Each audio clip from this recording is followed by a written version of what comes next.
एक मित्र ने पूछा, दादा आप कहते हैं स्त्री प्रकृति स्वरूपा है और पुरुष परमात्मा स्वरूप, पर कैसे?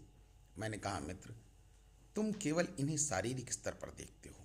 तो उसी से शुरुआत करता हूँ। जैसे स्त्री सुंदरता के कारण आकर्षक लगती है, वैसे ही प्रकृति भी अपनी सुंदरता के लिए जानी जाती है।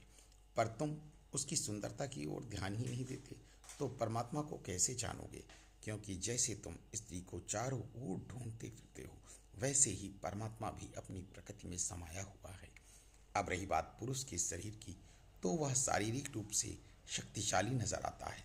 वैसे ही परमात्मा भी सर्वशक्तिमान है।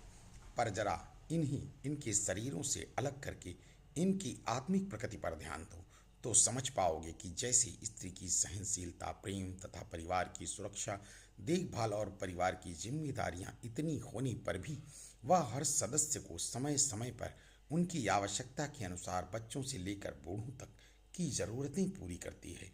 और इतना करते हुए भी जब वही लोग उसके द्वारा किए गए कार्यों और त्याग की अनदेखी करके उसमें कूड़ा करकट गंदगी फैलाकर उन्हें गंदा करते हैं, और उसके इतना करने पर भी उसे अनेक तरह से अपमानित भी करते हैं, तो वही स्त्री क्रोध और अपमान की ज्वाला से भरकर क्या क्या करती है या क्या कर सकती है, उसे शब्दों में बयान नहीं किया जा सकता।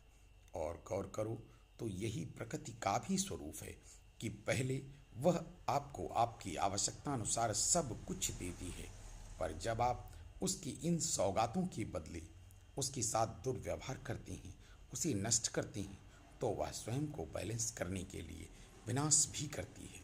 अब रही बात पुरुष की, तो उसे भी शरीर से अलग करके उसकी आत्मिकता पर ध्यान दो। तो परमात्मा का स्वभाव सबको देखना है कि किसी कहाँ कमी है, उसकी कमी को पूरा करना है, उसे वह देना है, यानी पूरी परिवार को जीवन ऊर्जा देना। और वह स्वयं में तो कुछ है नहीं, तो कुछ कर तो सकता नहीं, इसलिए प्रकृति की मदद से संसार का भरण पोषण करवाता है।